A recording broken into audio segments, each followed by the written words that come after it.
Before listening to this episode about the last temptation of Christ, please consider that the film we discuss contains themes of extreme violence and torture. Additionally, our hosts thoroughly discuss their views on Christianity as a religious institution, which may be upsetting to some listeners. If you need to skip this episode for your own well-being, we totally understand and hope you come back again next week. Be safe with your feelings. Take care of yourself first. For a few seconds, this place was Armageddon. There was a firefight! Fuck you think you're doing? You were asked a direct question. Do you use cocaine? Am I a bad person? You never killed a baby. You want to know who my God is? Some huge friggin' guy. She somehow fornicated. Put your mouth on this. Fish aren't meant to be in a box, kid. Can't you see what's inside of me? Merry Christmas, everybody. Welcome to Willem to Filmography, where we are definitely recording on Christmas. I'm one of your hosts, Cyan Stone. I'm the other host, Jeff Whaley. And I'm the third one of your hosts, Jude. Don't look at the calendar, and we're watching today I'm so tired from Christmas is why I'm fucking up this sentence. I'm so tired from the events of Christmas that are happening now. You couldn't even think of one Christmas tradition to make a riff about. I don't have family, and all of my friends live in different cities. Let's get on to the podcast. Today we watched The Last Temptation of Christ. But before we talk about that, let's check in with our hosts. You remembered! I am doing good.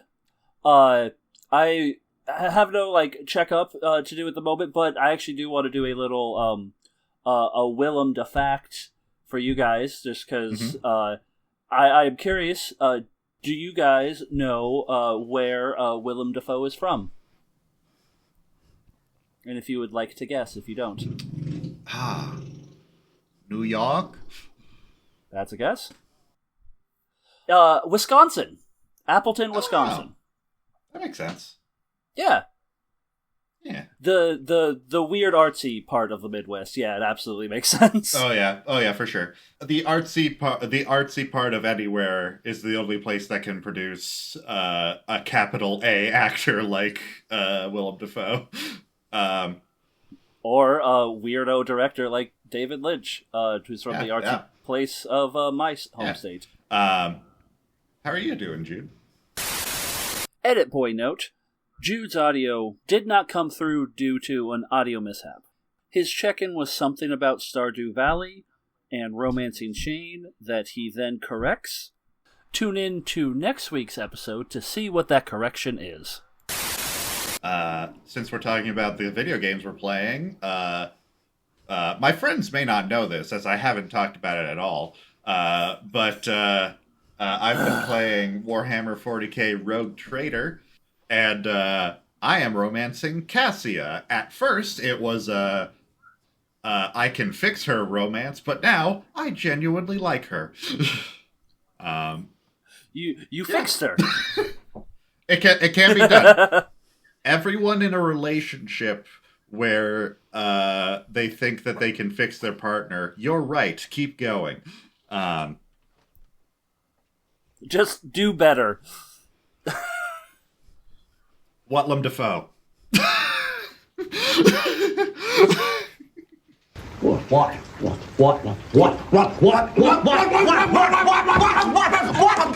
what I mean! Edit boy note coming in for an emergency Willem Dafoe, since the actual Willem Dafoe got lost to time. In this episode, Willem Dafoe plays the only good white Jesus.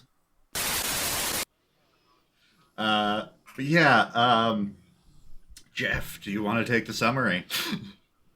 Yes, I will. This is, so today we are talking about 1988's The Last Temptation of Christ.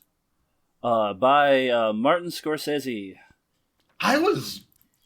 I did not know Martin Scorsese directed this movie. I was shocked when I saw his name come up. I was just like, what? And then the movie happened, and I was just like, this is very Martin Scorsese. I have a lot of research, so this is a really good spot for me to sprinkle in that Scorsese basically said that he intended to write Christ with a more human side, because if he weren't tempted by the sins of man, then he would have died on the cross and ascended too easily. Yeah, exactly. So it's a very Scorsese motivation.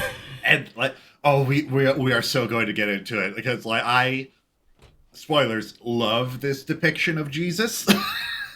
I am such a fan of a depiction of Jesus that portrays him as human first, because gonna come out with big swings here. Fuck mainstream Christianity's depiction of Jesus as this perfect figure. That just makes God look like an asshole. Anyway, I also really I really like the idea. The execution didn't work for me as much as I wanted it to. A little spoiler for the end of the podcast, but like it's still very well done, and like the concept is brilliant.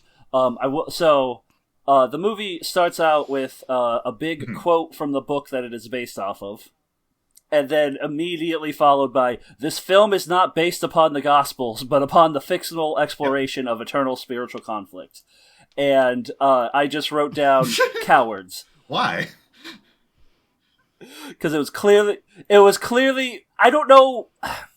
I understand why they did it, but it just felt like, okay, you clearly did this to not piss off the Christians who are gonna hate this movie for daring to depict Jesus as human. It's because, I guarantee you, it's because they were getting shit before the movie even came out.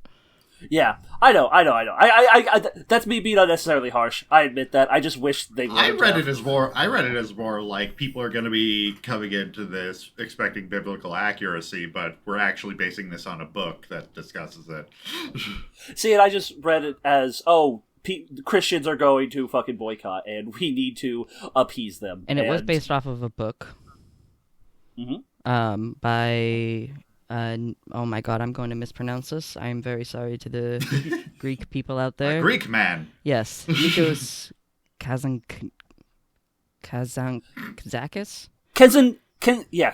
Kenzakis is how I would say Kenzakis. It's a cool name. Kenzakis. In 1955. Yes. And Scorsese was really taken by the book, and later on we'll find out that Willem was too. Yeah. I can see why. Yeah. Oh yeah. And like the movie starts, the like actual like movie starts pretty confusingly. I don't know why it was shot in this modeled way. I guess to like depict Jesus's visions as like kind of dreamlike and prophetic. And confusing. But as far as like a movie goes, it was just like, what the fuck is, where am I? What's going on? Which I guess is the point. I will say, when I was getting prepared to do this movie before we watched anything, I was initially going to do a bit where for the summary, I just started reading scriptures from the Bible, and then seeing that opening of going, this is not based on the Gospels. I'm like, well, that ruins my bit. I can't... So that maybe that's why I'm a little harsh. That's why they're cowards. You ruined my bit, Martin Scorsese. How dare you? You should have learned from my bit that I was going to do for another podcast that's not going to happen, where I wanted to read the entirety of Atlas Shrugged but couldn't do it because it was so terrible. My bit was realistic, though. I'm not a crazy person. I mean, I am, but not in that way. I feel like they could have just said, this is Jesus fan fiction. Yeah. I don't think that word existed hilarious. At that time. I know. It did not. So, movie opens with Jesus, our boy Willem Dafoe, building a cross while narrating his self-medication techniques to deal with his migraine that might be God speaking to him. Judas, Harvey Keitel, then yells at him for being a Roman collaborator and slaps him, trying to stop him. And then Jesus carries a cross for a different heretic to be crucified. And was this a dream you were saying? Yes, that was a dream. Oh! I Okay. thought it was real. Yeah, I did didn't not catch realize it that was was a a dream. dream. Like he wakes up. Yeah, I just thought it was going to the next day. I didn't realize it was connected. No, I read it as a dream.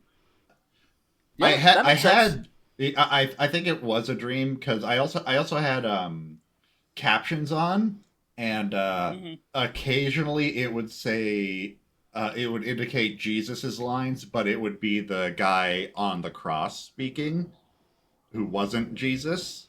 So I just assumed it was a dream. What you're saying makes perfect sense for it to be a dream. The second you said it, I was like, "Oh, that makes that scene make more sense." I'm pretty sure. I thought it was just foreshadowing. Like a lot of this movie is meant to be interpreted as like you don't know what exactly is real. And I would have liked more, maybe not more clarity, but more. I don't know. Have it be more psychedelic or more dreamlike than what it was. Yeah.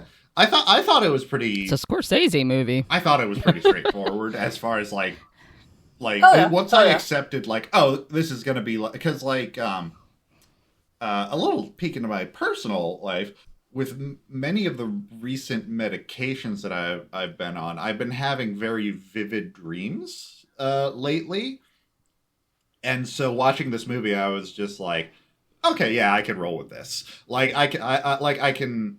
That makes sense. Roll with the logic of what's going on here, as far as like, and then this happens, and it's like, what the fuck? And I was just like, okay, yeah, this is a dream. Yeah, that makes sense. Hell yeah. For me, I will say you've asked me this recently, Jude, about what's the moment that made me not religious when I was younger, and watching this kind of made me go, oh, I just find these stories incredibly boring. And so I was having difficulty following stuff because my ADHD brain was just like, oh god, Jesus stuff. And just could not like follow it as much as I wanted to. So after the dream, Jesus packs up to go to the desert, one of the couple of times he does that. And he sees Mary Magdalene. Before travel, Mary Magdalene, played by Barbara Hershey, before traveling to the desert. Who is, and we find out in the scene, a childhood friend of his, which makes the preceding scene and the conversation they start having a little confusing before you know that. But yeah, once they were like.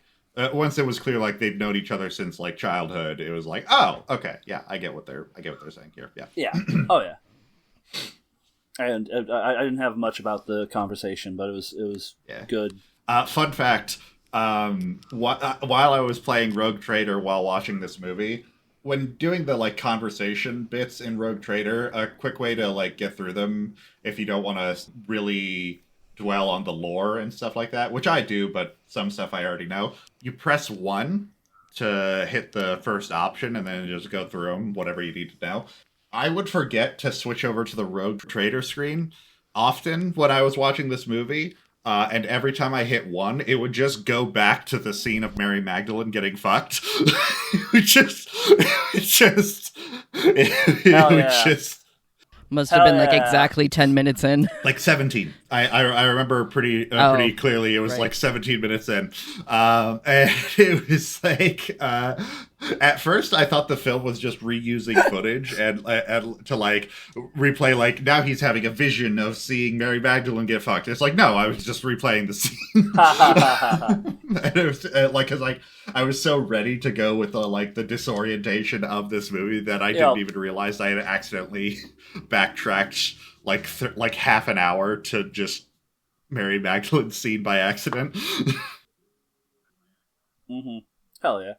Also, just to mention, it's still fucking crazy that the only movie we've done so far with zero nudity at all. I know, Yeah, right? yeah. That is insane. Yeah. The most hard to bear movie has been the one without nudity. We don't need this. You will get no titillation in any way, It shape, is or a form very in this movie. Wow. I mean, Willem Dafoe is known for being a very artsy, go with what he wants type of guy. Which is probably more likely to lean towards nudity and stylized violence than other movies. While Platoon seemed like a more, I mean, it was still a very good movie, but it's, I don't know. I immediately, when you said that, I immediately thought of how in Europe they're more likely to show nudity on screen than they are to show violence. Yeah. Violence. So it's just probably something to do with his type of film choices at the time. And it's and the time period of they just loved to show tits in the 70s and 80s. All the time. Oh yeah. Oh, that is a huge thing that we are learning in this watch through, is that there were so many tits in the 70s and 80s. And a lot of them pretty small, which is, I don't know, I appreciate it. Big tits aren't very artistic. No. Sorry, continue. When I watched Life of Brian as a teenager, I remember being shocked at how much nudity there was. It was just like out there, and I was just like, "Oh, this is more okay in Britain land than here, I guess." Also, that's just movies are where you saw your movies and magazines are where you saw this stuff. Like. VCRs weren't really a thing, so we didn't have everything on the internet, so you had to find ways of getting this stuff. And thank God for internet porn, because that sounds nightmarish. There are pluses or minuses to both. Of course. It's just like whenever I hear someone talk about, we had a magazine in the forest that we would all go around and jerk off to. It's like, man, I simply prefer this. I did not have that. I know a lot of people had that, but we did not have that, mainly because there weren't a lot of woods around. It was a lot of just flat plains. But in junior high, we did have that one DVD that got passed around to every single 14-year-old boy. Crazy. Yep. I have a small rant about the thing I just talked about. I think... Go for it. And what we were also just talking about. I think the weird pull away from nudity gets to a point that, in my humble opinion, prudish culture has kind of been on the rise, despite the perception that everything is just hypersexual these days. There's it feels a little bit more racy to show nudity these days versus violence. And I'm not the type to be like, oh, violence is going to lead to violence, but I'm like, at a certain point, I'm like, Americans are more violent than the rest of the world, so Yeah. It's very much, for a lot of people, the idea of their sexuality and porn and the things that they're into are very separate from it's very compartmentalized away from the rest of the of their life in ways that it wasn't in the past. I don't think that's healthy. And I don't think I don't think an overconsumption of sexual material is healthy either, to be clear, but I don't think it's healthy to compartmentalize it like that. Especially when we aren't compartmentalizing violence in the same way. Yeah. Yes, I think it depends on why you're doing it. Definitely. You can consume porn in an unhealthy way for sure. I don't think it depends on the amount, really. Yeah. I think it's really more of how are you seeing the people in this work, and how are you treating yourself when you are masturbating? How do you feel about masturbation, and how do you feel about the people doing this work? I do think I think there is also a difference between an individualized compartmentalizing and like a kind of a society-wide compartmentalizing, and I think putting that type of sexy stuff in entertainment can work more and like to help normalize that in a way that the compartmentalizing can kind of make it feel like, no, this is for me and dirty and should be kept away. But it's fun that there's this movie coming out in about 10 years that I hear Ryan Coogler is working on called Sinners. We're in 2013. Yes. Merry Christmas 2013, everybody. Or 1980. Who's Ryan Coogler? He just did this movie called Fruitvale Station with Michael B. Jordan, and I hear he has a great idea. 1980? Okay, true. Right. Sorry, I'm back in 2013. We're time traveling. Fuck. Jesus. This might be the bit we have to abandon. I don't know. No. Make it more confusing.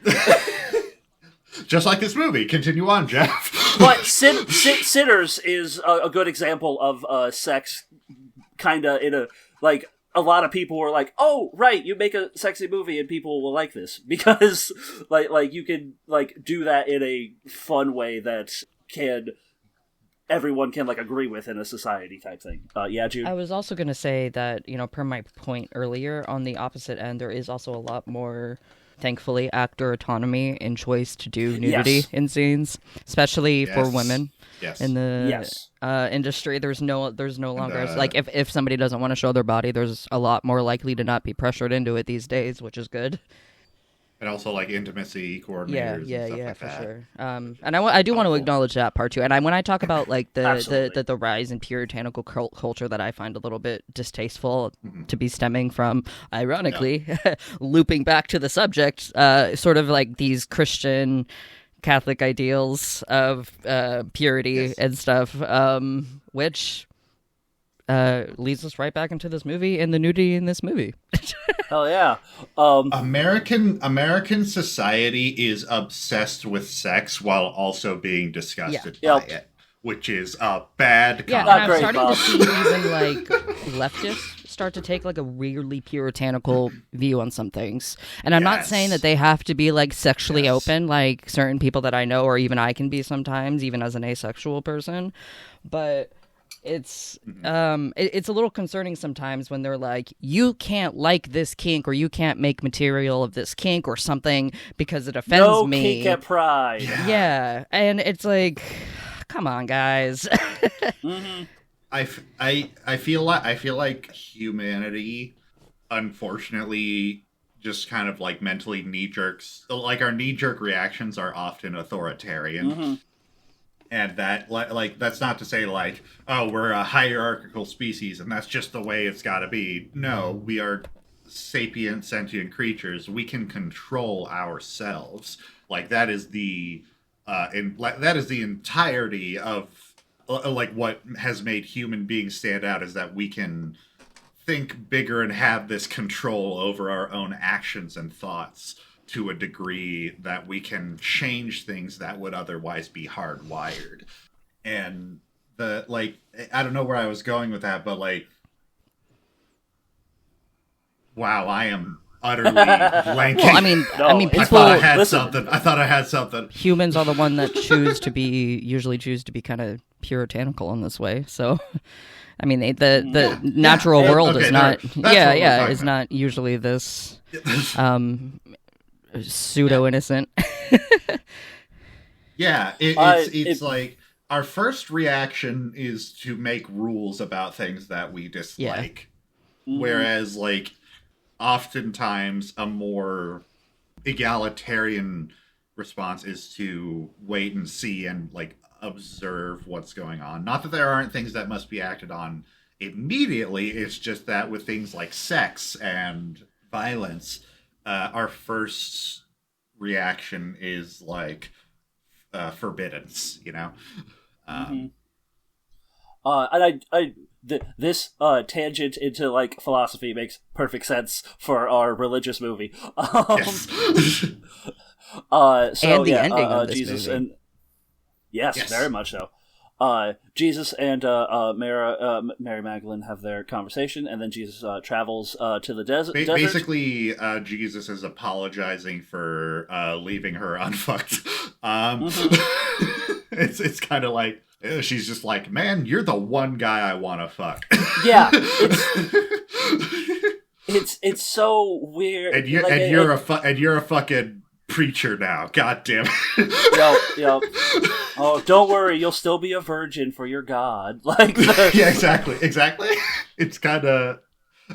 Mary Magdalene, I have some disagreements with how she's portrayed in this. I think she's a little sidelined and just a prop in a lot of ways. But there are some lines that she says where I'm just like, oh hell yeah. the handful of scenes she has, she's very good in them. Yeah. So yeah, Jesus stays at a monastery and sees a man welcome him and lets him rest, and then finds out that man died.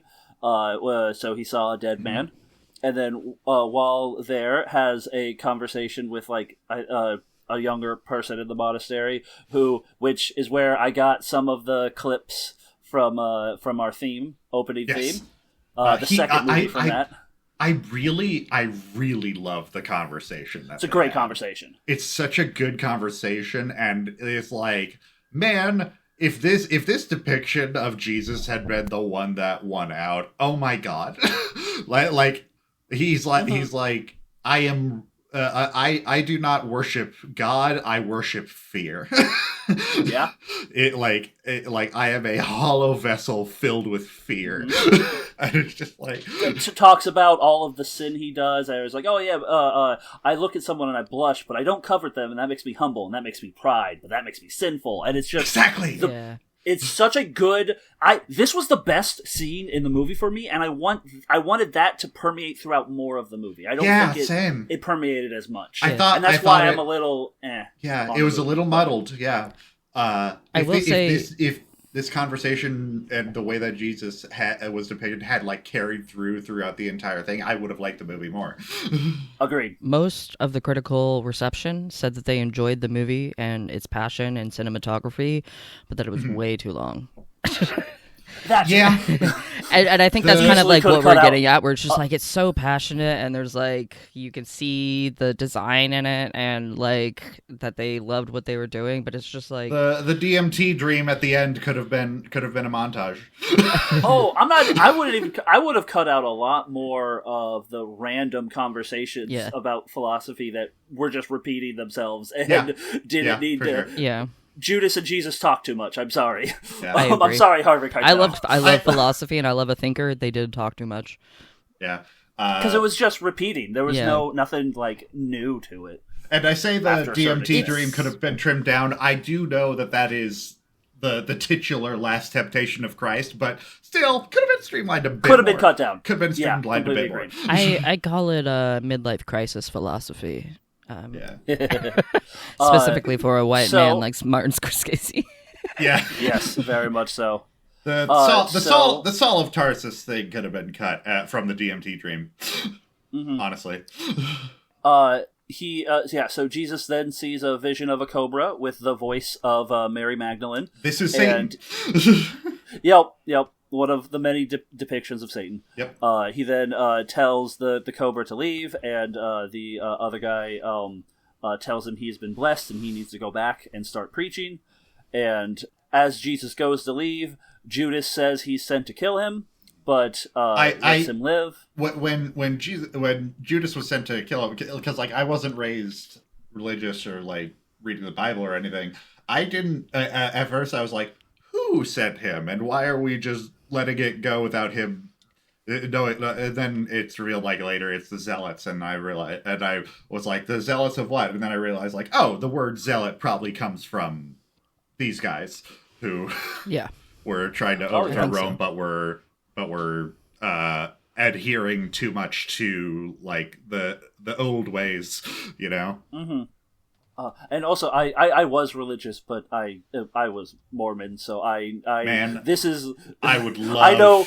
I would love to know I could tell you how Jesus visited the Americas right after he was crucified. So basically, the Mormon version of this was instead of him having a family, he comes to America and just tells a bunch of Incans to be like, "Hey," Yeah. and just descends from heaven. Is how that's depicted. I believe I heard a comedian describe it once as Jesus started to ascend to heaven and then took a hard right turn. Yep. Yeah, you're pretty much right on the money for that. For ourselves. Yeah. Yeah. Hell yeah. It in Greek means like emulator or follower. Yeah, Zelotes. But, Judas lets Jesus lives because he believes him to be the Messiah, but he does say, like, you go one step out of line, I'm gonna fucking kill you. Jesus then comes back to Judea and saves Mary Magdalene from being stoned to death. Yeah. Where they do a sort of recreation of he who has not sinned throws the first stone. Question. Yes. In the... I don't know if either of you will know this. Was Mary Magdalene the prostitute who was about to be stoned in the Bible that Jesus defended? Or was that a story thing? I do not know. It makes sense to combine that for, like, the narrative. Google Boy Jude on the case, I can see. I think they could have done more to make this narrative flow a little bit better, too. Like they were trying to fit all the things in, and they, did it, but it didn't. I think that was like a way that they tried to streamline the movie, was making Mary Magdalene the prostitute that he defended. Oh yeah. This one makes sense. This one makes perfect sense. Oh, we won? Or adulterer, I should say, because I think it was just like adultery in the Bible, not necessarily that she was a sex worker. The AI said that she was the one that he saved. However, I don't want to trust the AI, so I'm trying to do... AI probably is watching the same movie we are. Yeah. Yeah. But while you look for that, I will continue. He also preaches a sermon about how the meek will be blessed and that the rich will be poor forever. And then some of the crowd then says, "Kill the rich," to Jesus' dismay. And I'm just like, no, they're right. They're right, Jesus. They're right. They're right. Yeah. I said... Jesus, I was so down with Judas in this movie. I was so New York Judas, yeah. New York. That's another thing we should mention. No attempts at period accurate accents here. Everyone is just New York, baby. Specific Harvey Keitel does not do an accent. Harvey Keitel does his Keitel. Thank you. That's my Harvey Keitel. Harvey Keitel and MS-13. Yeah, right. I will say, like, it was definitely during this movie, every time he spoke, I just expected... I for some reason was like, I'm expecting him to just start saying lines from his Pulp Fiction character. From what I understand... I wish I remembered,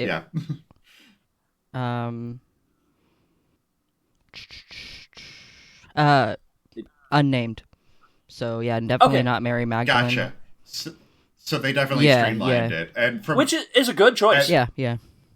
And from what I've another thing that I learned a while back, and I don't know if this is just a way modern Christians have tried to get it so that Jesus wasn't associated with sex workers. I've heard that Mary Magdalene, the sex worker, might have been confused with another Mary from the Bible who was Jesus's apostle instead of Mary Magdalene. I'm not sure. It's all muddy because obviously the account is incomplete. I will say it's also not real. Yeah. I will say that it's actually not even necessarily the movie that made Mary Magdalene the one in that role. There's been other interpretations where Mary Magdalene has been the adulterer in that role, so it's not just this movie. Yeah. It's probably in the book that way too. There is Gnostic interpretations in this movie, and I am so fucking excited to mention it. Yeah? because I like Gnosticism. I don't really agree with a lot of it, but it is like definitely, if I were to be a believer, I think I would be more down with Gnosticism than modern interpretations, than current interpretations of the Bible. Even though a lot of like Gnostic accounts are like verifiably after the point in time that they would have been mentioning, but still, I think they're more interesting. So after half the crowd goes to kill the rich people in the crowd, the rest joins Jesus's congregation.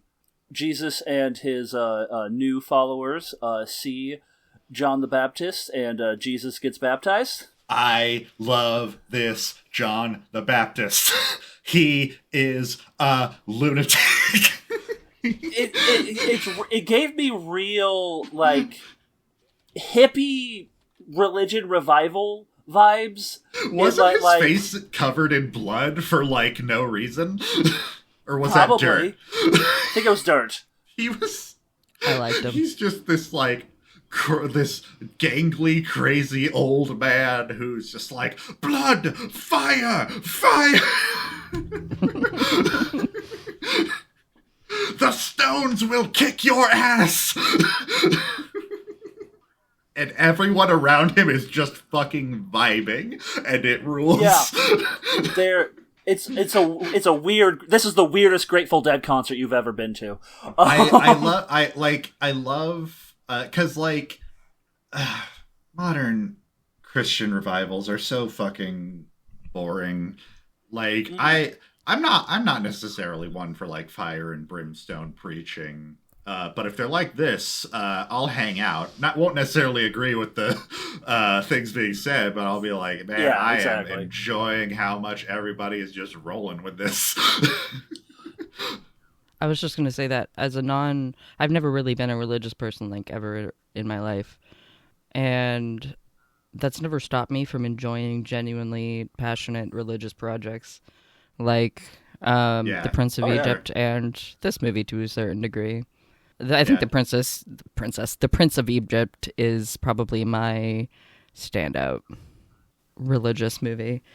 Yeah, probably. I remember when I was like asking questions about religion, my mom gave me like a children's Bible just to let me like explore on my own, which I think is kind of like, that's the way to do it. Like maybe give a kid like other religious texts other than the Bible, but like of all the things my mom did wrong, that was like kind of like a pretty decent thing. I remember reading it and being like, okay, yeah, a lot of this stuff makes sense. And then in high school, I remember reading the story of Noah and being so disappointed that my children's Bible thing excluded the part where he got drunk and cursed one of his children and their lineage forever for looking at his dick because he passed out naked. I mean, are you surprised that the child version excluded that? The funniest part of the Bible? Yeah. No, I'm not surprised, but it's just you can still be mad at it, yes. Don't look at my dick! I think a lot of religious interpretations today are a little... I don't know why the first word that comes to my mind is like vapid, or just like almost like they're just like a tool. And I don't mean like a tool as in like I mean like the person themselves is making them as just a fucking tool. I agree. The way that Christianity is evangelized in America is so fucking shallow and so clearly just a tool of power. Mm-hmm. And it's like there's I remember to get into like personal conversations that we've had, I remember Jude mentioning that he finds a lot of stuff based around like Christianity boring. And I remember feeling like, no, you don't understand. There are better interpretations that are fucking rad. Well, no, I mean, my point wasn't so much that Christian interpretations were boring. I got tired of them in all of my vampire and demon lore. And I get it more in demon lore. That is but true. with vampires, I'm like, why do they all have to be from fucking hell and like burned with crosses and shit? And I just don't personally like that that every single monster out there has to be somehow tied to Christianity. Yeah. That is a bit of a downer whenever that comes up in a lot of mythology. To bring up a bit of personal thing, when we ran a short-lived Vampire the Masquerade campaign, and that was my biggest gripe with it. There was a thing where you were the games master, and you were saying something about if you believe in hell, and my character was like, "But we're literal demons," and you were instantly just like, "No," and I'm like, "All right." Anyways, so. They see John the Baptist, and Jesus gets baptized. There was a fun thing mentioning like the famous portrait of Jesus getting baptized. Of like, in my dream, you were wearing white, and this just dirty, naked hippie was just like, "Oh, okay." He's just like, "What's white?" Yeah. John tells Jesus the color of the sun that I stare at every day. John tells Jesus to go back to the desert. Jesus draws a circle and prays for multiple days, waiting for God to speak to him. Then the snake again appears as the voice of Mary Magdalene, claiming to be God, but disappears when Jesus withstands the temptation. Then a lion comes to Jesus. It wasn't Aslan. This is clearly the devil in disguise as Aslan. This is the donkey from the later books in Narnia, who's the Antichrist. Deep cut for anyone who read The Final Battle. Remember, everyone, you'll go to hell for wearing makeup. Anyway, go on. Yeah, the lion comes to Jesus, and then voiced by Harvey Keitel. Mm-hmm. I'm pretty sure it very much sounded like Harvey Keitel going, "Hey, I'm the king of the jungle over here. Hey, what's up? I'm the lion. I'm God over here. Simba. I mean, whatever. You gotta scratch him over here." Followed by Satan, represented by a column of fire, before turning into an apple tree. And then John the Baptist shows up, says, "Hey, I'm here to say you need to pick up this axe and stand up for the Lord." And cut down the tree that's rotten in the... Yep. It was a metaphor coming true that was mentioned earlier in his conversation with John the Baptist, non-ghost version. Jesus then comes in from the desert and is fed by Mary and Martha. And that's where he learns that... John the Baptist passed away. A different Mary. Different Mary from the multiple other Marys in this story. There's so many fucking Marys in the Bible. Get another name. Just one. I just ask for one editor to be like... The Lord is my editor, and he is bad at it. Jesus is muttering the name Mary, and then Batman is just like, "How do you know that name?" Anyway, yeah. Then Jesus returns to his disciples, waiting with John the Baptist, and then he pulls out his heart in front of them and tells them they will fight the devil where he is. That was one of the parts where I was just like, okay, this is definitely like ambiguously real. This is definitely like. Because he, like, literally pulls out his heart.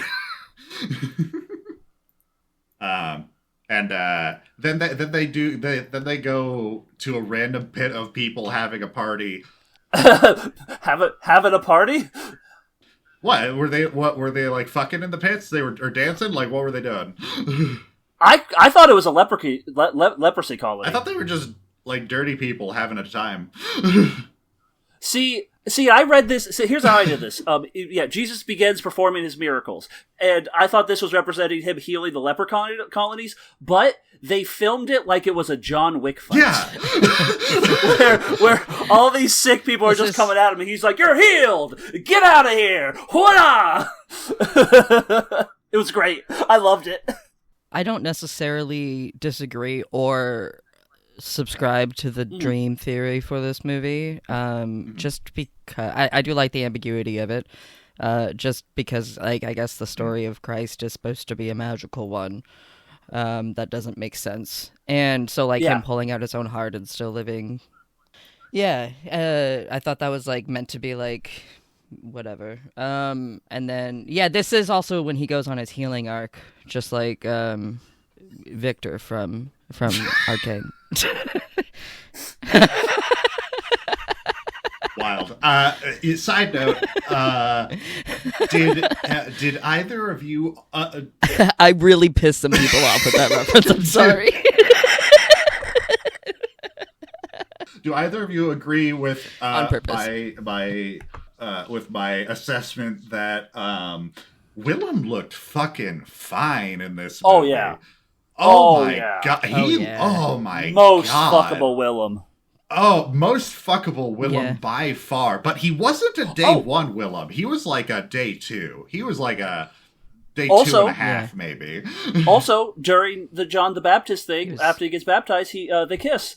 And this is the first time a lot of dude kissing in this movie, and it's very true of the Bible. Yeah, and it's also like passionate too. Yeah, it's like passionate, which I appreciate. It's passionate. And as someone who loves homoeroticism, not an ounce of it in here. I love just guys being dudes kissing each other, and there's no homoeroticism. Good for you guys. It was a straight, passionate kiss. Yeah, and I love that. You can tell because it's juxtaposed by the DMT dream kiss between him and Mary Magdalene later, where there is for sure tongue. Yeah. I just love that these men love each other so much that they're not afraid to show it. Yeah, he kung fu action heals some people. I think that's very much supposed to be a leprosy colony. I'm standing by that. I'll take your word for it. That I didn't catch it at that point, but I forgot to mention during the confrontation with Satan in the desert, that really hit me hard. Because I could really relate, because when I was playing Rogue Trader, I was in a similar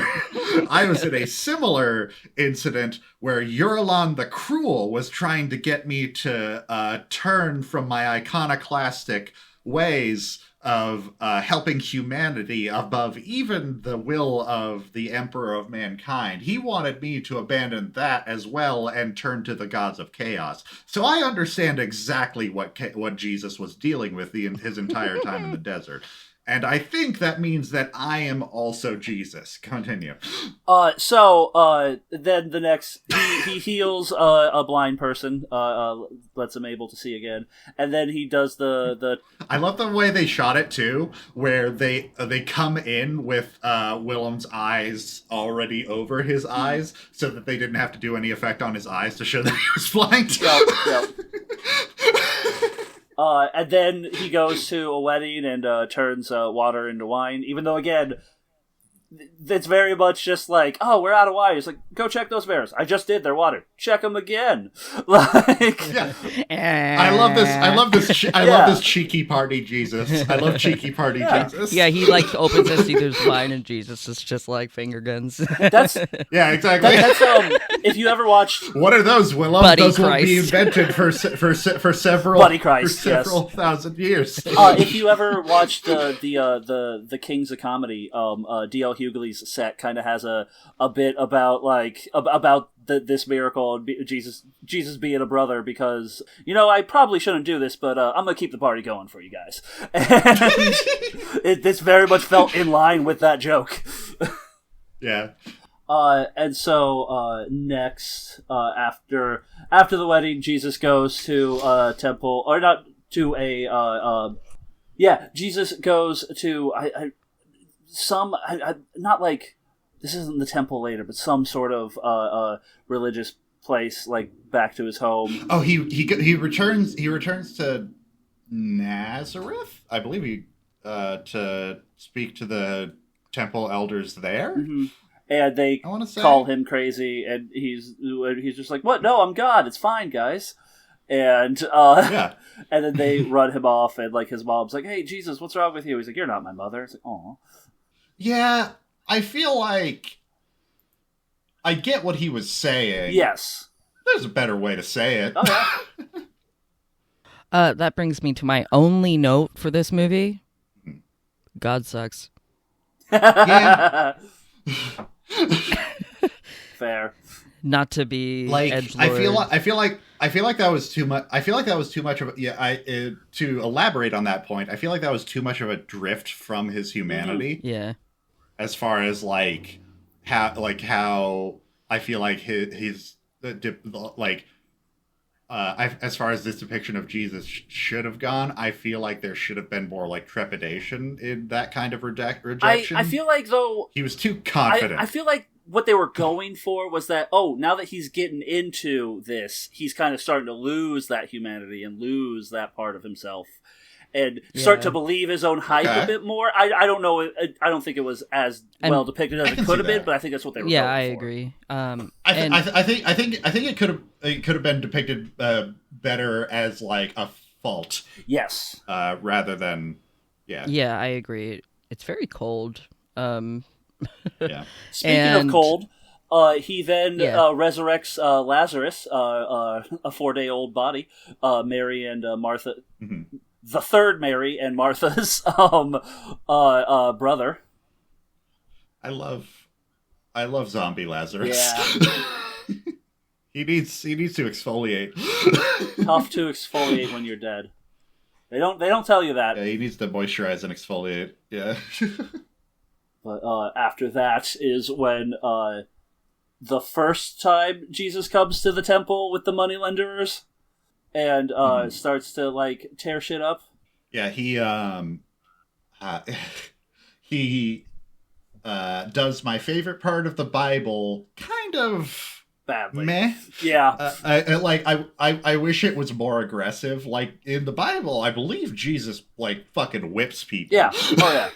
For money lending in the fucking temple. And they also split this up weirdly into two. I don't remember this being that way in the Bible, but yeah, it was very odd. Was this before or after? No, this was before. Never mind. This was before Jesus tells Judas what is going to happen to him and what Judas's role will be in it. I say that as if it's a big spoiler. What does Judas do? And then after there's a big confrontation in the temple, and then also Judas gets confronted by his fellow zealots who are like, "Hey, you're supposed to kill this dude," and Judas is like, "Shut up!" And he gets confronted by Saul, who later in the Bible becomes Paul due to a vision bestowed upon him by God on his road to Damascus. Basically, yeah. Saul is like, what the fuck over here? And Judas is like, listen over here. And Saul's like, I don't know what he's saying over here. And Judas is like, then you ain't listening over here. Continue. And then Saul kills Lazarus to be like, hey, this is nice miracle you have here. It'd be a shame if something were to happen to it. Yeah. I love Lazarus's response to him before he's killed, before he knows he's going to be killed. Saul is like, what was heaven like? And I love this response. Lazarus is like, surprisingly, not that different. It's just nice. like, that's oddly comforting. Also, it should be noted, every time Lazarus is on screen, he looks like he was dead like an hour ago. It's really funny that not even when he's like talking to Saul, he doesn't look like he still looks like a corpse. He's cleaned up now, at least. It's like, okay, he's blue. Jeff, he is blue. He is dead as fuck and talking. Yeah, no, he is super fucking gaunt. But,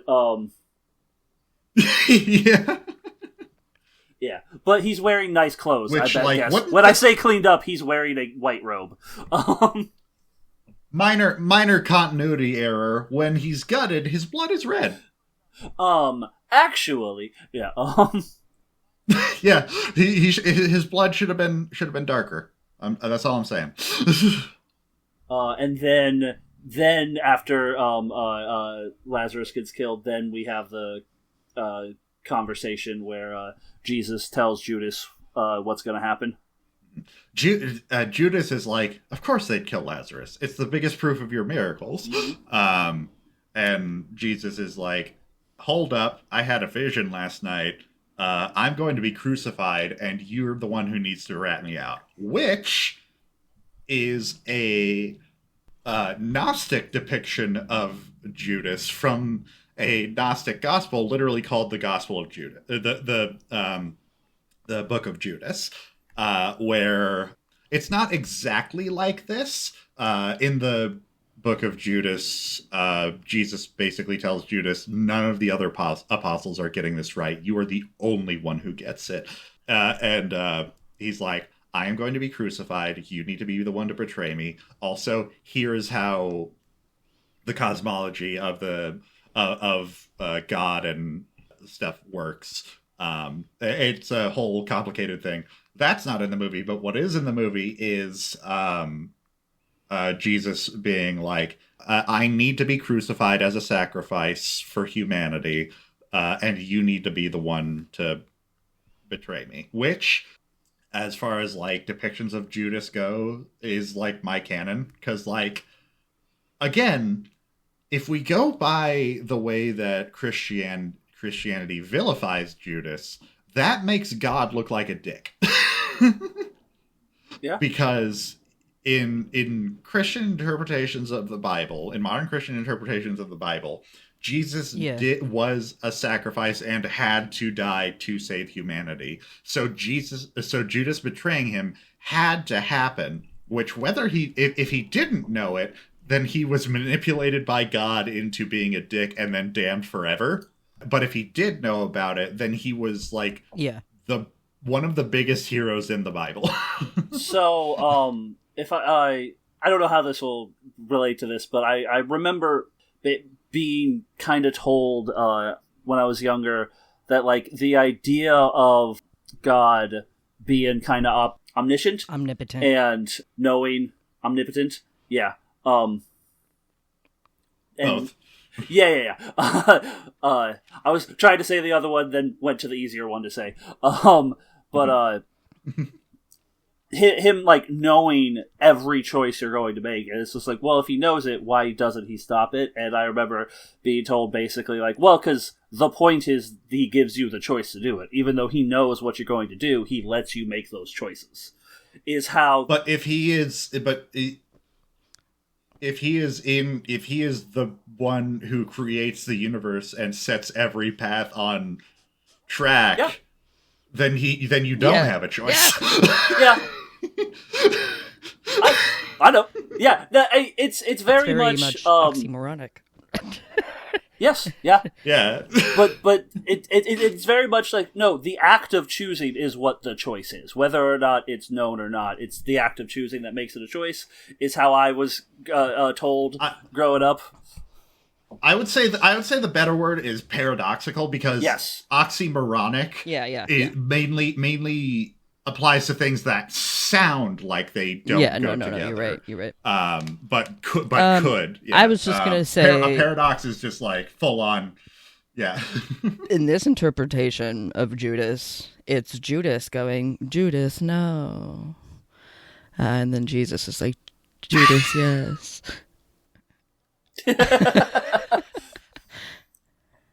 Good God, Jude. I don't know what that's a reference to. It's a Vine. Vine. The very popular Vine where he goes, Judith, no. I brought you myrrh.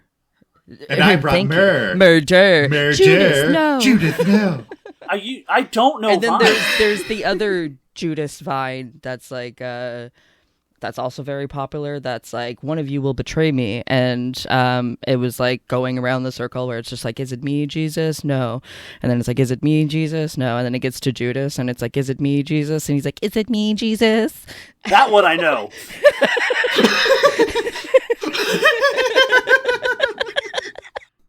Anyways, Judas, yes. But yeah, I really like this depiction of Judas as like as being the one to betray Jesus because he is the only one strong enough to do so, which is like, I like that so much better than whatever bullshit they preach now. A very more biting and tragic. It's a very interesting. Yeah, it's very. Because they're basically like they're basically like brothers to each other. Yeah. So and then next, they go back to the temple to like tear it down because when he was there, he promised they would tear it down in 3 days. And when they're coming in, he's just Jesus, like the pretty little princess that he is. He's riding side saddle on a donkey for some reason. Just enters the temple. He came to town riding on an ass. He's too pure to open up his legs. But he's just side sample and so demure. And then he and his followers are mid raid, and he has, I think, a very. I'm saying this a lot. It's a bit confusing when it happens, but looking back, I really like this depiction of what's essentially like a biblical panic attack. Yeah. Just like, oh god, oh god, oh god. And then his like fucking stigmata appears on his wrists and the blood drips down to his hands. And it's like, yeah, I like this. He just turns to Judas and he says, "Don't leave me." And then Judas ushers him out. It's so good. Like, it is. Willem is acting the fuck out of this role. He's so fucking good with this. He's like, he is mushing his face up wherever it fucking needs to go. And he's just, oh man, I love the parts of this that I most love is when he's like kind of playing Jesus as like a hobo on the sidewalk giving a sermon. Mm-hmm. Yeah, because that's what he was. Yeah. He was just like saying shit that everyone finds crazy that will someday be turned into a religion. This is a good time to bring up why Willem got this role and why he was drawn to it. Please. But before I get to that, in the interview that I found where he talked about this movie, he very briefly mentioned the movie that he did before this. Which is some of the only information I found about his opinion on this movie. On Off Limits? I wanted to on Off Limits. So I wanted to highlight the fact that Willem's only discussion of this movie right before this, Off Limits, was to say that it was not great to work on, and the critical reception was ass. So yeah, it seems like he agrees with us. Hell yeah, Willem. Hell yeah, Willem.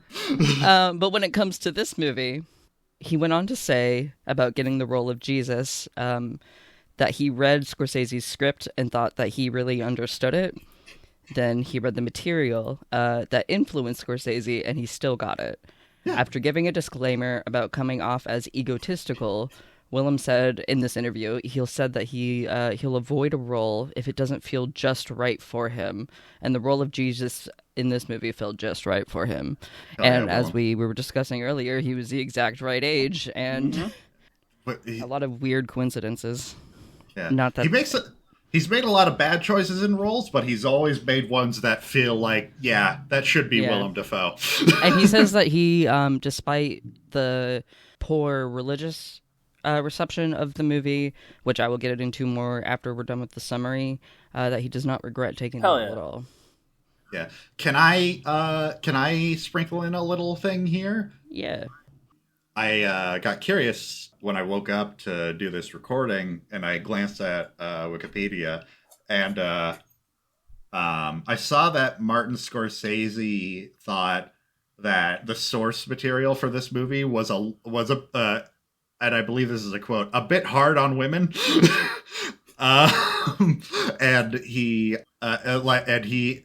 in order to let you know a later character is a bad guy, made them say, there is only one woman in the world with many faces. So, and that was specifically a line so that you knew that they were a bad guy.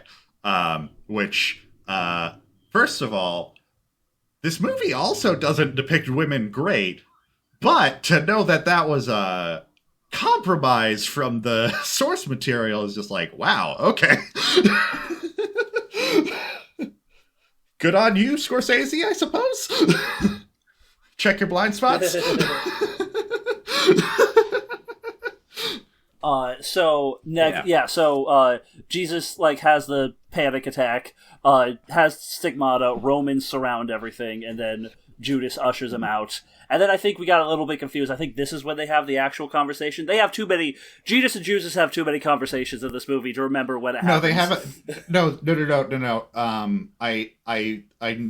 They had the conversation before, and you know that they had the conversation before because during his panic attack, you hear a voiceover of what's in Jesus' head, where he's saying, "Please let me die from an axe and not a cross." And this is just reiterate. They're just kind of having the deeper confrontation on the conversation, I think, afterwards. Yeah. And then Jesus has his Last Supper Passover thing, and then goes to the gardens of Gethsemane. Thank you.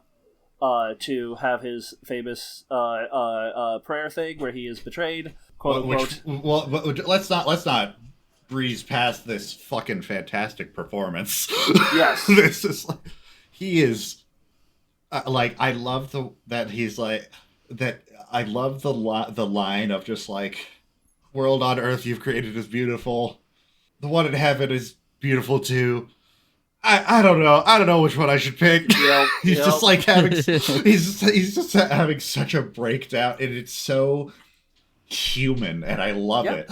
It's just like, this earth is dying, and so am I. And he's just like, please don't give me a sign that what I'm doing, that you want me to die. I don't want to die, but if you tell me to, I'll do it. And it's just like, yeah, so good. I think, despite some Christians really not liking this portrayal, I thought he brought a lot of respect to the role. Yeah.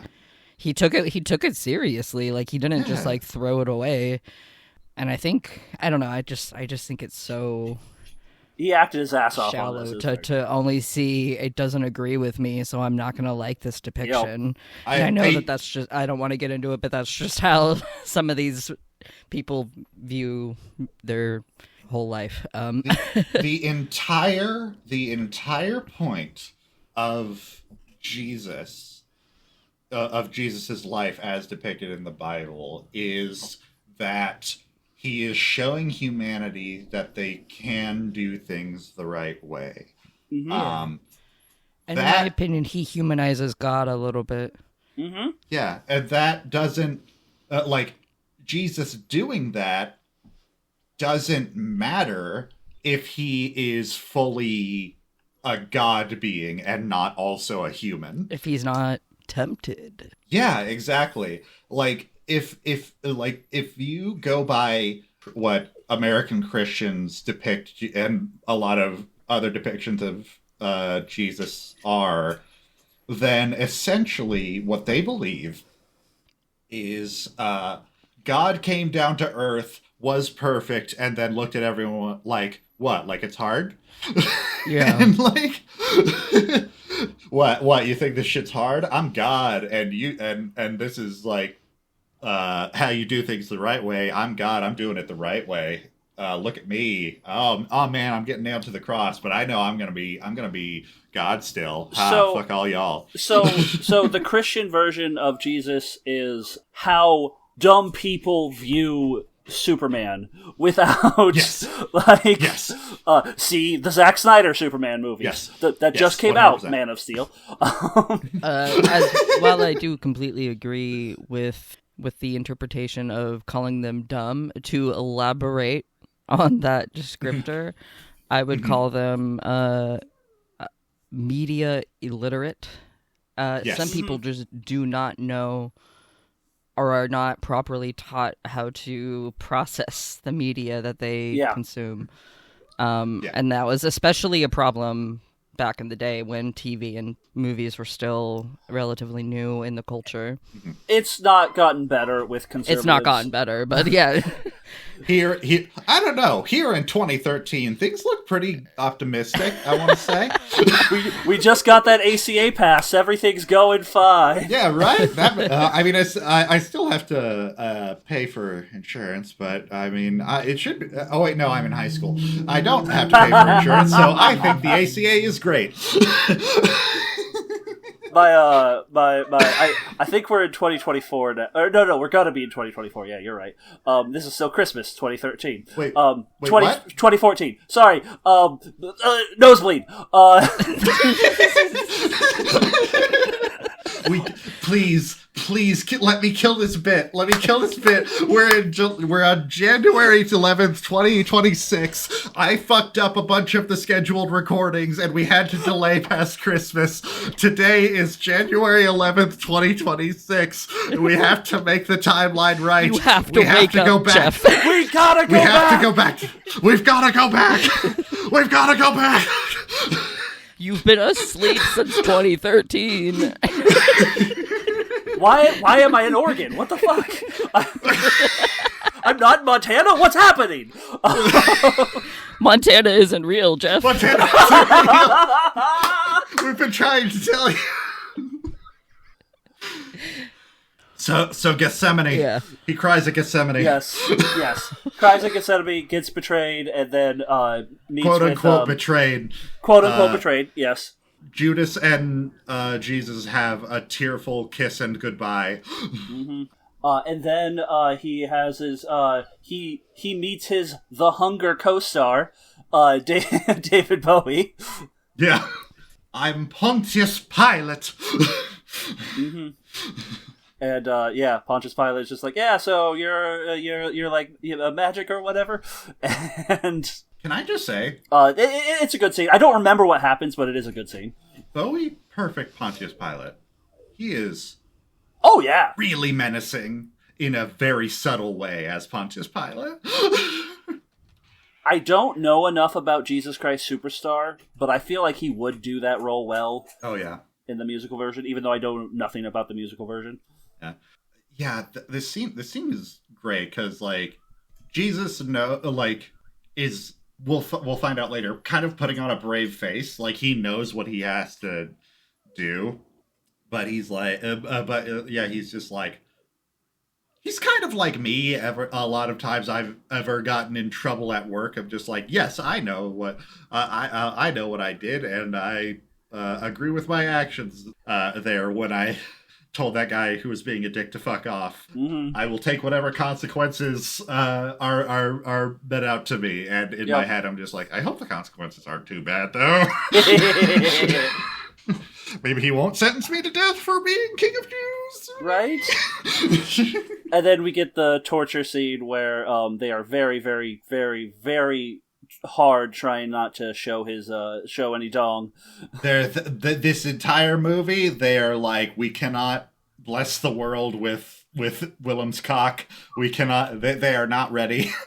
Oh, that's why it's called Antichrist. Anyway, yes, that's when they found out that we were ready. Nah, it was a prop dick. But like, you can't talk about that yet. It's just that can't yet. Yeah. I like this torture scene more than... I was about to say, is it weird to say that I like this torture scene? Especially more than Passion of the Christ, because I think Passion of the Christ did it in an exploitive, shitty way. Yeah, and, for sure. This feels more true to what the point of the fucking story is, Mel Gibson, you piece of shit. My favorite part of the torture scene is the person just kind of calmly weaving the crown of thorns, and it made me realize like how kind of funny the idea of a crown of thorns is when you think of like, because like weaving is such like a kind of like activity, and it's just like, gonna put this on a guy who's gonna die horribly. It's like very funny. And it's a living. Yeah, exactly. I mean, that's functionally what they were showing Jesus doing at the beginning when he was making the crosses. Yep. Yeah, for sure. The banality then, of evil. Yeah. Yep.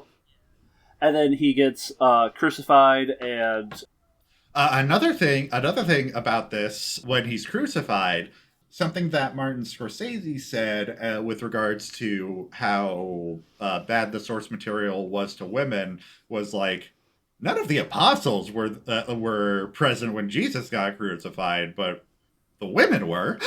Like, they stuck by him. Yep. Yeah. Now, partially because the apostles are probably also... Didn't they flee and get captured later? Didn't a lot of them flee and get captured later? Because they were just like, well... All of them were martyred eventually, but I don't know which ones were killed alongside Jesus. And again, the crucifixion scene, they're trying very, very hard to not show that wang. Yeah. I'm pretty sure it's like an accurate pose to how people were crucified. Another detail, I like that they were accurate in showing him being nailed through the wrists instead of the hands, because like structurally the wrists are a much better place to hold up the body by nails than the hands would be. But yeah, the way that their legs are that Jesus and the other people being crucified legs are nailed to the cross is like gives them the perfect opportunity to close their legs over their dicks and be like, no, not my pee-pee, no. just gonna do a real quick tuck before I get hung. All right, let's go. My mom and my girlfriend are over there. No, my pee-pee. You have to remember that many years into the future, children can't see dicks. Yeah. Basically, that's basically the case with every like up through the Renaissance to the modern day. Every depiction of Jesus is just like, no, my pee-pee. Which is really funny when you look at I'm in art history right now, so this is right up my alley at the moment. Yeah, there's so many dicks in art history, and like they're not sexual at all. They don't have to be. Obviously, like with my time machine list with regards to like killing Hitler and like stopping certain events that aren't to the betterment of mankind, one of them is like finding the exact point in time where nudity was regarded as inherently like icky. You know? Yeah. I have to go pretty far back, but I can fight those cavemen if I have to. I don't want to change anything, but I would be interested. I had a weird thought of like, it would be interesting to go back to see like the first Neanderthal that like learned that like dancing and moving helps you hold your urine in better. Like, and just like, what scenario was he in where he couldn't just piss wherever? Like what happened that made that a thing? Maybe not trying to attract the scent of predators? I don't know. That's probably it, yeah. If I'm being completely honest, my actual time machine list would probably just be more modern because that's more predictable. So anyway, Jesus hides his pee-pee while being crucified. Yeah, Jesus hides his pee-pee while getting crucified, and then he sees, dun dun dun, a little white blonde girl. And then she starts speaking British, and that's how you know she's the devil. She says she's his guardian angel, and said like she references the Binding of Isaac, not the video game, the actual thing in the Bible, and how God stayed what's his face's hand, and then. She basically references all the times that God said psych and says, this is one of those times. You don't have to be crucified. Here, have a life. Yeah, she basically says, like, hey, George Bailey, this is what the town would look like without you. Yeah. Without you being crucified. And we get Jesus, It's a Wonderful Life. He marries Mary Magdalene, gets her pregnant, she dies because God calls her away or something like that, and devil British child is like, it's okay, all women are the same, just find another Mary, and he's like, okay, and then he goes and finds Mary that took him in after his stay in the desert, They have children. He starts getting old man makeup that makes him look worse than actual old Willem Dafoe looks right now. Not makeup. They kept him out for like late day. Yeah, 4. yeah. That was borderline. That was day 4.5 Cocoon. He was committed. He was committed to the bit, so I trust Willem with that. Yes, Jude. Yeah, for sure. Since I was peeing when you guys talked about this, the little white girl who says she's an angel is functionally God's Ashton Kutcher saying you've been punked. Sorry, we can go on. I rushed out of the bathroom to say that stupid joke. Toilet paper and piss dragging behind you. Worth it. Moving on. And they pass by Saul of Tarsus, now Saul. Paul, giving a sermon talking about Jesus, and Jesus is like, "Hey, motherfucker, that didn't happen." And Saul basically gives the worst take on Jesus in the movie, where it's just like, what, which I assume is fucking Scorsese's take of just like, what's the matter if it's true? People need it. And yeah. And then which there's a degree of that I'm like, I understand the point. It's the most boring form of Christian apologetics, where it's just like apologetics meaning like basically like Christian study of arguing for Christianity. It's like the most boring, banal of just like, I don't know. Hey, what's the matter? People like Jesus and the sad right now. What's the matter? The Bible works if you view it as like a fables, as like fictional stories to like help you live your life more than a history of things. Like, yeah, but I don't know. It just rang as like out of place in this movie. And like as an argument, which maybe that's the point.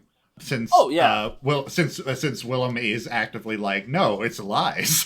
No, he made the the point. The way he made the point is shitty and bad. Like that, I fully agree with. Yeah, I guess like where like caught me is like it felt too modern of an argument. It felt too like the kind of live and let live speech that Christians give when they don't really mean it. Yeah, because it very much sounded like someone was like, "What do you care? Like it helps me and I'm fine." It's like, okay, but you're still giving money to anti-gay groups because of your religion. Yeah, exactly.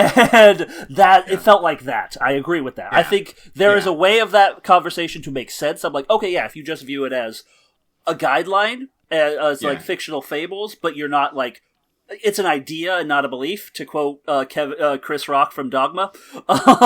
Yeah. And then they cut to Willem getting old and on the way to dying, and three apostles visit him. And then Judas appears in the doorway as well and calls him a fucking traitor. And I was like, hell yeah, Judas. This is the biggest DMT part of the fever dream. Yeah, absolutely. Like, he's dying in his death haze. He's just like...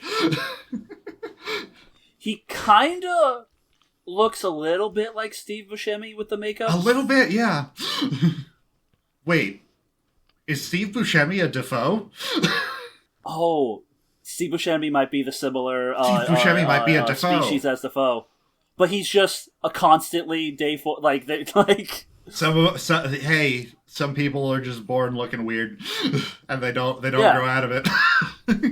You know those weird immortal celebrity theories? Yes. Does our theory, Cocoon, play into that at all? Like, how old are Willem Dafoe? Is Willem Dafoe in our theory? Is he still... It is unclear... the same age that he is? It is unclear how old the Dafoe we are looking at is how old the one that we are observing is. But I do know that the species has been around for a while. It is unknown how many there are. Again, all of this was burned down during the Weimar Republic, so unfortunately we have lost a lot of knowledge of... those were the things that one guy was studying. He was studying trans people, gay people, and Willem Dafoe. Anyways, Jesus. Jesus. Jesus, man. Crawls out of his deathbed to a hill to pray to God as Jerusalem is burning. This is where Satan, the column of fire comes back, and Satan reveals the little girl to be like, "Ha I got you, bitch." Oh, I forgot to mention it during the temptation in the desert scene where he draws the circle. Yes. We get a depiction of what is likely the first use of Jesus as an exasperation thing. Oh, yeah.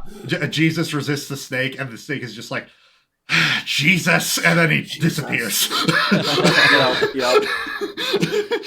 Anyway, canonical. Old man Jesus prays to God to take him back. I want to live again. I want to be crucified again. And then he Lawrence, I want to yeah, exactly. And he's transported back onto the cross, and he smiles and says, "It is accomplished." And that's where the movie ends. Hell yeah. Yeah. Do we want to any more? We want to talk about the controversy, Jude? Yeah. So the film was initially approved for a $14 million budget in 1983 until an organization of Protestant women called the Evangelical Sisterhood let the film's production slip, encouraging their members to send letters protesting its creation, which worked because Paramount's parent company, Gulf and Western, was inundated with upwards of 500 scathing letters a day. They're the cowards. Yep. After Scorsese released a few more bangers, the production company finally said, okay, you can do, one for you, one for us. And thus we got The Last Temptation of Christ and later on Cape Fear in 1991. Ooh. So they eventually came around to it, but it took them a couple years because of the backlash. Yeah. And speaking of the backlash, the film was banned in Mexico, Chile, Argentina, Greece, and Turkey for years. And the movie is still banned in Singapore and the Philippines. Oh, Singapore. And Philippines. Yeah. Willem said that most of the negative reception was directed at the director and the studios, but there have been a couple of roles over the years where he's specifically lost it because of this movie. Like, the casting agents were just like, no. Or I think he even said that, like, he's even gotten calls from, like, presidents of certain companies just being like, I will not hire you because you've been in this movie. So fucking stupid. As I said earlier, the critical reception was pretty like, yeah, it's passionate, it has some good cinematography, it just drags on a little bit. The religious reception was that, several religious groups protested its release across the world, and the Archbishop of Paris, Jean-Marie Lustiger, condemned the film.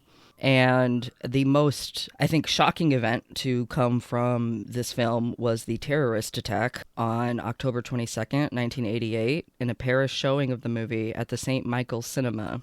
An Integris Catholic terrorist group set fire to the theater screening the film. A few people were injured initially, but an explosive device was left behind in a less occupied theater, and it ignited, ultimately sending 13 people to the hospital, with 4 of them being seriously injured. But Jude, the only people who commit terrorist acts over the depiction of their god is Muslims, clearly. Right? Backed by the left. Crazy. Yeah. Crazy. I had no idea this terrorist attack happened, too. I yeah. just reading and hear about this for the first time. It's probably not talked about. Yeah, which is a problem. It's really not. I was surprised, too. And this might be comparing apples to oranges, because it...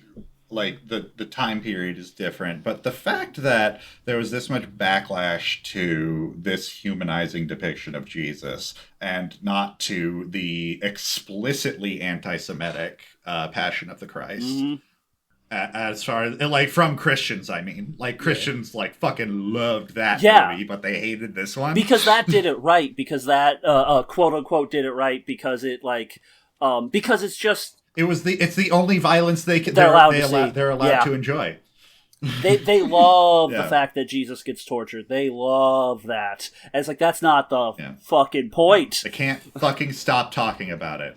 They can't fucking stop talking about it. If you, in their eyes, if you humanize Jesus in that way, then you're humanizing them away from that image of perfection that they're trying to exude, or that a lot of them often try to exude.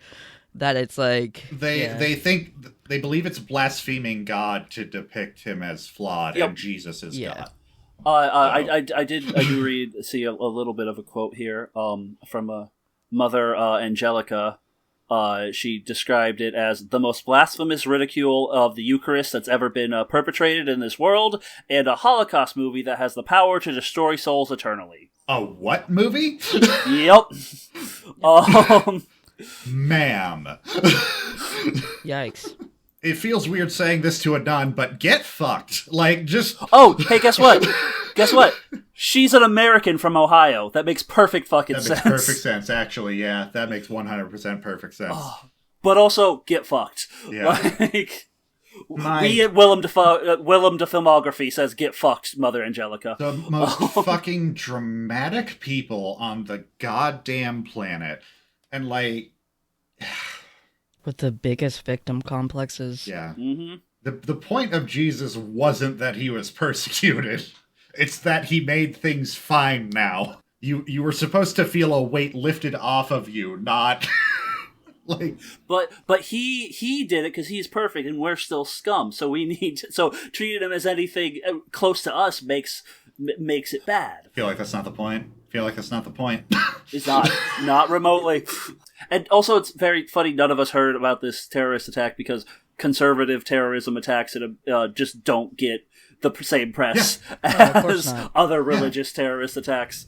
Well, you see, Jeff. Everyone that does things that makes Christians look bad aren't Christians, so it's fine. Even finding very basic statistics, like quantified and sourced statistics on this terrorist attack was kind of difficult, and I almost had to subscribe to the Times to find an old article. I did have to sign up for this for the Times to read an article that is the New York Times that is cited, and I only did that because it's an article from the actual date that I was like, okay, yeah, at least this is what people were thinking at the time, and that's as accurate as I'm going to get on the reception of like what happened with the terrorist attack, you know. But like the Wikipedia page about it, and it's oddly vague, despite the fact that 13 people were hospitalized and 4 people were seriously injured, and a lot of those people were from a movie that wasn't even The Last Temptation of Christ, just because that incendiary advice, I said it, was left behind. Mm-hmm. And it's so stupid. And that's not to say that the people who went to go see The Last Temptation of Christ deserved it more, but it's just like they of course in their fucking hubris of trying to prove, like, using terrorism to prove a point, of course they blew up like other people, you know. I've searched out a Warhammer 40K quote to really put a button on my Christian no true Scotsman depiction. This is modern day Christians whenever something that makes Christians look bad happens, and this is a quote from the Orcs. Let me get my best Cockney. Orcs is never defeated in battle. If we win, we win. If we die fighting, so it don't count. If we runs for it, we don't lose ever, 'cause we can come back for another go, see? Yep. Continue on. And just a quick thing with the terrorist attack thing.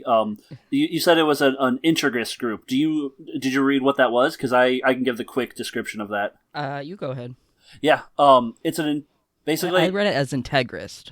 Integrist. Yeah. Integralism. Yeah. Like there's a few different words that say. But yeah, it's an interpretation of a Catholic social teaching that argues the principle that the Catholic faith should be the basis of public law and policy within civil society. So, Christo-fascist. Yeah, I did read that. I just forgot to include... Yep. Yeah. I just forgot to include that. So... Christian fascist. Yay.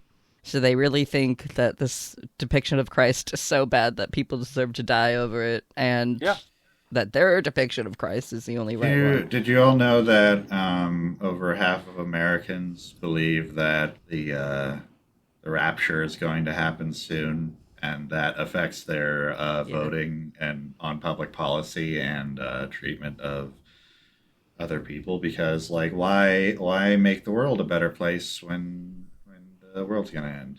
Yeah. And how long? And they've basically been thinking that for about 100 years now, at the very least. And how much of that sort of ideology has sort of seeped into even the agnostic or atheistic doomer mentality of, like, nothing fucking matters, so I might as well just cause chaos or something.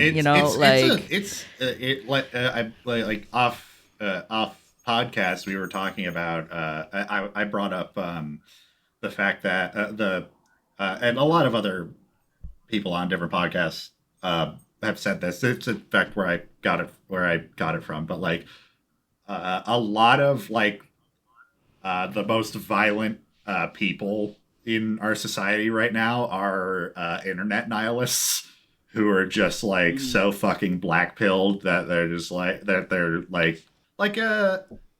the guy who shot Charlie Kirk wrote a fucking Helldivers stratagem on one of his bullets. And that's not to say, but just the fact that, like, everyone doing all of these things, like all these mass shootings, are just, like, these people who have so bought into our society's humorism of just, like, thought that nothing's ever going to get better, and the spaces that they go to online in order to reinforce that feeling. It's just, I don't know where I'm going with this. It's just saddening. Hey, good news. I'm bringing back the bleep for this episode, so haven't had to do that in a while. And also, I feel like there's another side of that kind of goes with all the people who are like, don't say you won't vote for Democrats because they're the best we can do. And it's just like, no, that's also like another part of doomerism. Not doomerism, but that part of, like, we can't do any better until we get into power. It's like, but you won't get into power if you don't do better. And the best we can do is oubliettes. Just dig a cobblestone hole in the ground, throw some powerful people in it. Dig up fucking Reagan's bones. Throw them in there. Just for aesthetic purposes. Jimmy Carter too. Throw some peanuts down there with him. We're really hitting hard on the anti-Jimmy Carter. We have to emphasize he was a dick too.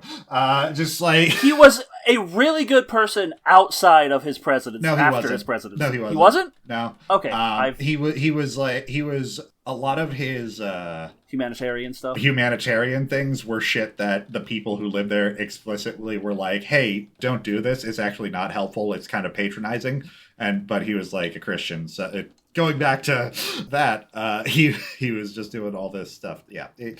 And that's kind of interesting because I've never heard that aspect of it. I've just believed he did what he could afterwards, but apparently that was wrong. No, he was the best person who's ever been president, but he was not a good person. Okay, in my eyes. Anyway, like throw Jimmy Carter down there with some empty peanut shells to tempt his spirit, and make him bound to the cobblestone hell that is a deep pit where no one can climb out of. Willem Defriend or Willem Dafoe? Willem Defriend or Willem I beat you! Damn it. You know, I'm something of William Dafoe. myself. I personally find it hard, even as a person who chose the name Judas, to label Jesus a foe. So, I guess defriend, you know? He seems like a chill guy. You're fighting against your very nature to not live. For a little bit of backstory, I'd like to say a little bit of backstory on my name. I gave myself my name because I really liked the Beatles and I liked Hey Jude. And I really liked that song by Lady Gaga called Judas. Yeah. Which was my first introduction to the character of Judas in the Bible. We get it, Jude. You're trans. That being said, I do actually, as a person who is always, I was going to mention this earlier, that I really like the depiction of a more human Christ, because I prefer, when I learn about theology, learning about like pantheons and like specifically Greek mythology, where the characters are very prone to making flawed, rash, narcissistic decisions that are not meant to be portrayed as like, you should do this. It's like kind of almost like cautionary tales of what not to do when you watch the gods. Yeah. And I kind of I like that, you know, Gnostic view that Cyan was talking about. That being said, I've always been a little bit anti-established Christian religion, so what I kind of like pissing people off with my name, admittedly. Oh, yeah. But even then, I don't dislike Jesus. If he was real, which I don't believe he was, defriend, you know. Yeah. Oh yeah. Yeah. Anyways, that's my overly convoluted answer. Yeah. This Jesus, definitely Willem defriend. He seems like a good hang. Mm-hmm. I will say, like, whether or not there is like a historical Jesus, for sure not God. Just like For sure not God. Probably the depiction we see is like an amalgamation of different prophets. But like, yeah, I would say Willem defriend. I would like to hang out with this man and explain to him, hey, man, just because you're having trouble with like sexual temptation because you are it would ultimately be a distraction from the thing you're doing, that doesn't mean like sex in and of itself is sinful. Just FYI, and then like I would dip and just like just let him go with that. I would definitely defriend as well. My favorite Bible quote is the very famous, it is easier for a camel to go through the eye of a needle than for a rich man to enter the gates of heaven. Yeah. That will forever be the best thing in the Bible. I don't know. I think the best thing in the Bible is equally as misinterpreted as the one you just saw is the part where Jesus is kicking ass inside the temple. Yeah. Those go hand in hand in my mind. For sure. But my older mate and friend Ben once told me, because he grew up Lutheran, and the way they tried to explain Jesus kicking the money changers' asses in the temple was like, oh, that's just there to show that Jesus got mad sometimes. What? Don't pay attention to why he's getting mad. He's mad sometimes. Like all of us, you know? To be fair, because we had so many scriptures of the Bible and the Book of Mormon, they just never taught that part for me as Mormons. All the uncomfortable stuff was just like, and here's what Joseph Smith says about. Yep. This is what this is when he went to Alma the Younger, and it's like, oh, cool. Put down that coffee. I watched this video experiment about somebody going off of this view about how the church should be more giving, and how the presence of the church is often used as a anti-socialist argument for how, like, you should, if you're struggling, you just go to a church.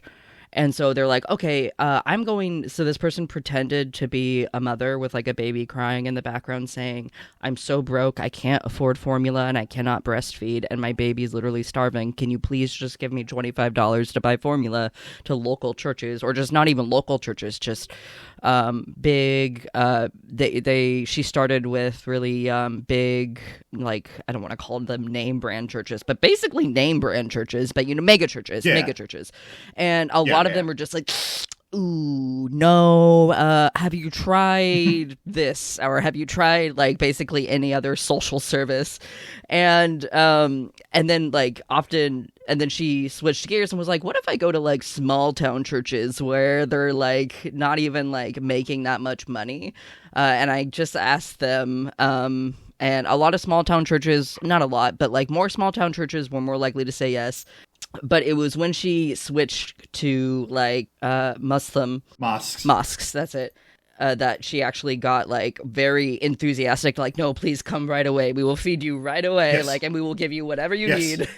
And it's just so fucking ironic, speaking of like, I don't get why people I mean, I do get it, but people just so vehemently paint Christ as this like non-socialist figure, even though like socialism wasn't really a big idea back then. If I don't even think it was an idea at all. It should have been. Well, so here's the... No, and he was also more the church Yeah. should do that stuff rather than people. Yeah, but- yeah, exactly. Well, a lot of this, obviously, a lot of the stuff that would become socialism, Marxism, all that is much older than the like Enlightenment people who. Yeah. Is that the Enlightenment? I don't know. Are a lot older than the people who like put it to like pen and paper, but like obviously egalitarian societies have existed for a long time. I think that Jesus as a socialist, or at the very least egalitarian figure, makes more sense than capitalist Jesus. Yeah. Oh, in that video, so many of the mega churches, she very specifically said like, "Hey, I'm not a member," and so many of them said you specifically have to be a member, which feels, I don't know, Not very Christian. So let me talk about when I was homeless and in a shelter. So the shelter I stayed at, the shelter itself was explicitly religious. On paper, you didn't have to be religious. You didn't have to be Christian in order to have shelter there. But they would close on Sundays around the time that church started. So you had to go out of the shelter to do something. And what they probably wanted you to do was church. Yeah. So a lot of the people that I was at the shelter with were pretty progressive for the area. They weren't to give a period of time that I was homeless. This was like right around the 2016 election. Basically all of them In the future? Sorry. Basically, we killed the bit. We killed the bit, Jeff. Shut the fuck up. We killed the bit. Anyway, basically everyone that I was at the shelter with voted for Jill Stein. If that gives you any idea of like what kind of people they were. They hated Trump, but they also didn't like Hillary Clinton, which I can't argue with.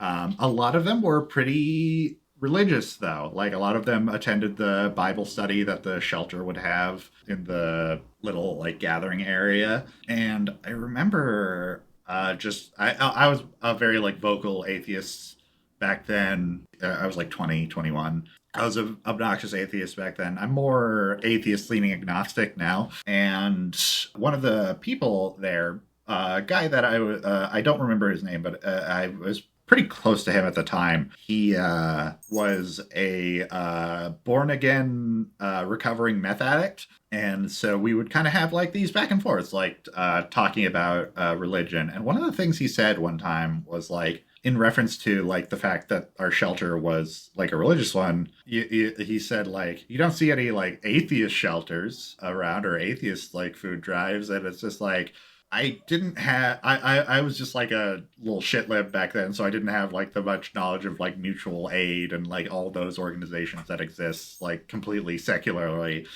So I was just like, I mean, but like something about it like felt wrong about him saying it back then. And the fact that that's what Jude said was like basically exactly it. Like, why should we have to be in a shelter like I was that very surreptitiously tries to convert you, has a 3 strikes rule, and they kick you out onto the street, makes you look for a job even when you're you may be in a place where like that's simply not possible. The 3 strikes rule, by the way, a strike could be you forgot to clean a single fork in the sink when it was your day for sink duty, which is how I got which was my 3rd strike and how I got kicked out of the shelter. So a lot of these references to the charity of Christianity just ring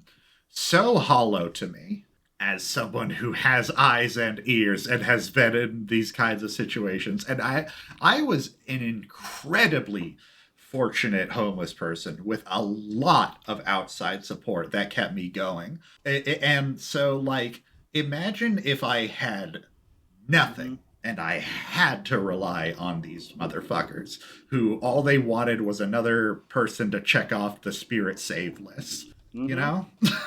Speaking of your homeless experience, Yeah. I used to work for a homeless shelter that was quite similarly. It was, our particular shelter was positioned on a church lot because the church gave us gave the organization The grounds. Yeah, like there was still church going on in the main building. We just had the building in the back that was like the gymnasium. And I think from what I understand, like, and I'm looking at the website now, we were like, staff were never required to be religious, and I don't even think it was a religious organization at all. Like, but it's crazy to think that there's like people who genuinely think that like atheists or secular organizations can't do good, when it's like more and more it's those people doing good. And also the whole there are no like atheist things. I think a big part of that, I don't know for sure, but I feel like a big part of why the Christian thing is able to is because they get the tax breaks. Exactly. And they can like use the nonprofit in order to build the infrastructure needed for that for their own wills more, and like that's just not you need money, and most atheists who have money are fucking selfish and don't want to help people, but that's because they're rich, not because they're atheists. It is insidious to me that so much of American society has accepted the Christian notion that the source of goodness in mankind is Christianity. That like the concept of like being a moral person inherently has to come from a god is so. I don't think we condemn that thought enough in our society. Yeah, I will say, I don't think if you ask people in that direct fashion, they would agree with that, but I don't think most people would. I think a larger chunk should. But no, going back to Christian apologetics, a huge thing is like the philosophical argument of like why would man be moral if it wasn't under their interpretation of like evolution, if it wasn't evolutionary advantageous to do so. And like I have literally heard the argument of just like you cannot be moral. No. Without being in touch with God in some way. From Christians. And what I'm saying, that's definitely a huge belief. I'm saying most people would probably not inherently think, if you put it that way, they wouldn't do that, but then they're so inundated with that philosophy in everyday life that they accidentally reinforce that a lot. I think that it runs a lot deeper than you're saying. I'm trying to say it does run deep, but I don't think a lot of people, they don't think about it in that way. That is a big problem. I do agree we need to call that out more. But I don't think if you word it that way, most people would be like, no! And then they would, like, so many times would people be like, oh, I'm not gonna do this thing, and then they do the exact talking point that they say they're not doing because they don't understand what they're doing. I think you underestimate exactly how much of American Christian theology is just taken as read consciously by people. Yeah, that could be it. I might be putting too much good faith in people. Yeah, I'm definitely a person who like believes in the inherent good of humanity, and it really bugs me again, it's this like self-victimization thing and just like this false humility that Christians preach, where it's just like, oh, we're all pieces of shit, and so like that means that God has saved us by giving us a moral compass, and like, yeah. I am going by the real statistic that if you read out to Republicans what the Republican platform actually is, they don't believe you because they think it's evil. So I think that kind of goes with, I think a lot of people do not think about it in that way. So if you presented it that way, they'd be like, no, not at all. But then they would do the talking points that reinforce that belief without knowing it. Fair. I think it goes back to a lack of critical thinking skills, and a lot of people, the general population, that these organizations and malicious thinkers, bad actors, kind of glom onto and encourage, especially in a culture like, or a society like society like America's, that we live in one. Yeah, we do definitely live in one. That has kind of bad academic policies and things that very explicitly lead to people not knowing how to defend their own mental faculties, I guess, from propaganda. Just getting more and more anti-education. Yeah. Yeah. And I was going to say earlier that as a non-religious person, from the most like basic naturalist, and I'm not even a naturalist level, it's socially advantageous to not like kill and be mean to your fellow man. Like, at the bare minimum, like, and I do generally believe in like a base decency in people. I don't necessarily believe in good and badness. Like, I guess just decency, but I guess that's the same thing. I still need to read Mutual Aid by Kropotkin. I've been putting that off for a long time. Yeah. Fundamentally, from when I was a kid, an autistic little boy, I heard treat others how you want to be treated, and I was like, that's it. I was just like, that's it. That's what you got to do. The golden rule for a reason. Yeah. It's wild that I don't think that was in this movie, like explicitly. Because I don't think that's an explicit Jesus thing. Isn't it the religious version is like, do unto others as you would upon yourself or something. But yeah, that's my take on it. This podcast can't be longer than the movie. Did we like this movie? Oh, yeah. Well, my friends, we've come to the Willem Defend. Join us next time. Hold on. I need to say. So I would like to say that this movie is very, very good. I was kind of bored by it.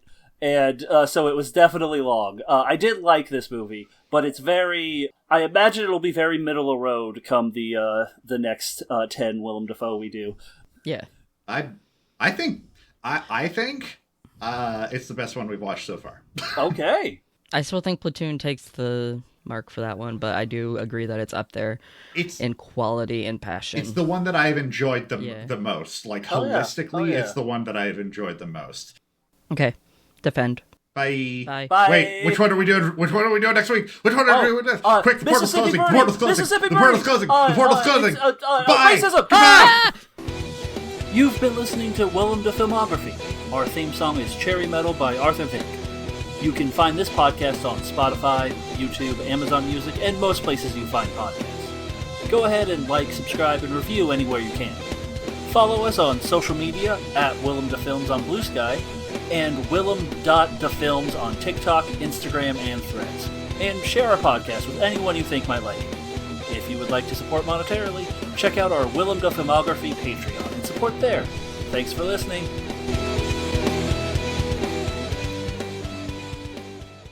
Bravo, sir. Pussyfooting around. I thought you were about to say pussy farting around, and I don't know why. Bravo, sir. That's not to say bee. You read my mind. Bravo, sir. Like, hey, buddy, just make porn. Bravo, sir. I've had about enough of your shit too, Billy.